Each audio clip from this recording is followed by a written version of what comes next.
Hello guys, welcome back to my channel Vatsalya. This is Advocate Abhya. So here's a good news for all the young lawyers.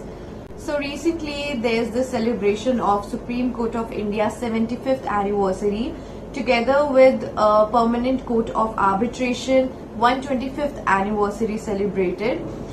जहां पर chief justice of India doctor D.Y. Chandrachud gave a speech. उन्होंने एक speech दी कहां पर conference on international arbitration and the rule of law, where in that conference CJI emphasized that the tradition of appointing retired judges as arbitrators is gradually diminishing and there's this emergence of highly skilled and talented young lawyers.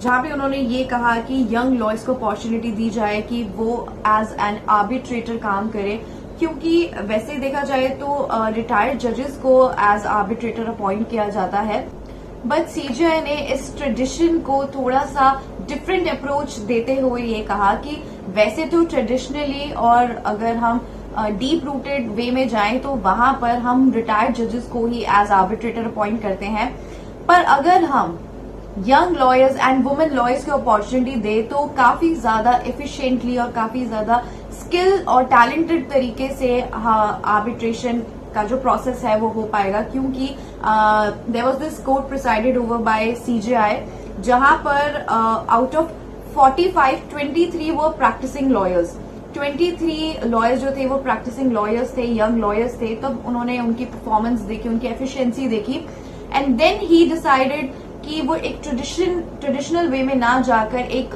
New and different approach को follow करे, जहां पर young lawyers and women lawyers को opportunity दी जाए कि वो as arbitrator काम करें, ताकि जितने भी मॉडर्न लिंक्स हैं, मॉडर्न अप्रोचेस हैं, वो सारी एफिशिएंटली तरीके से आर्बिट्रेशन में आ सके. वैसे ऐसा नहीं है, क्योंकि अगर हम रिटायर्ड जजेस की बात करें तो वो काफी एक्सपीरियंस होते हैं, उनको काफी ज्यादा कंसिलिएशन प्रोसेस आता है, इस वजह से उनको हमेशा अपॉर्चुनिटी दी जाती थी. बट यहाँ पर एक थोड़ी सी डिफरेंट अप्रोच लेके सीजीआई सर ने सोचा और उन्होंने कहा कि हम यंग लॉयर्स को opportunity. CJI sir in that conference admitted that his initial instinct had been to appoint retired जजेस, बट उन्होंने जब देखा कि यंग वुमेन लॉयर्स जो हैं वो आर्बिट्रेशन में काफी ज्यादा उनकी एफिशिएंसी है, तो वहां पर उन्होंने एक जेंडर न्यूट्रलिटी को देखा और उन्होंने कहा कि जब मैंने देखा कि आर्बिट्रेशन में यंग वुमेन लॉयर्स हैं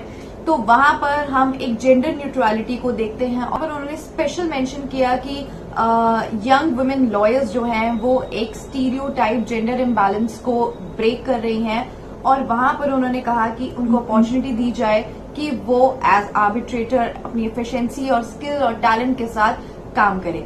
रिटायर्ड जजेस उनका फर्स्ट इंस्टिंक्ट था, रिटायर्ड जजेस to be appointed as arbitrator उनका फर्स्ट इंस्टिंक्ट था, बट आफ्टर दैट जब उन्होंने एक उनका फोकस जब शिफ्ट हुआ कि यंग लॉयर्स जो है काफी टैलेंटेड और काफी एफिशिएंसी के साथ काम कर रहे हैं, तब उन्होंने सोचा कि क्यों ना यंग लॉयर्स और वुमेन लॉयर्स को अपॉर्चुनिटी दी जाए to be appointed as arbitrator. Where in that conference CJI sir mention one more thing कि वैसे तो रिटायर्ड जजेस make very good arbitrator, but हो सकता है कि good arbitrators will also make good जजेस. तो यहाँ पर उन्होंने एक ये जो मिथ है इसको पॉइंट आउट किया कि रिटायर्ड जजेस तो गुड आर्बिट्रेटर हो सकते हैं, पर गुड आर्बिट्रेटर भी जजेस हो सकते हैं, क्योंकि आर्बिट्रेशन एक ऐसी फील्ड है, एक ऐसा डिस्प्यूट रेजोल्यूशन आर्केड है जहां पर एक्सपर्टीज, स्पेशल एक्सपर्टीज की जरूरत है. क्योंकि बहुत सारी कंपनीज होती हैं, काफी बड़ी कंपनीज होती हैं, काफी बड़े डिस्प्यूट्स होते हैं जो आर्बिट्रेशन में जाकर रिजॉल्व होते हैं. तो एक ये ऑल्टरनेट डिस्प्यूट रेजोल्यूशन का एक जो सिस्टम है आर्बिट्रेशन, ये बहुत ही ज्यादा ट्रेंड में है. काफी सारे डिस्प्यूट्स तो आर्बिट्रेशन से ही रिजॉल्व होते हैं, तो it is a very important ADR in today's world.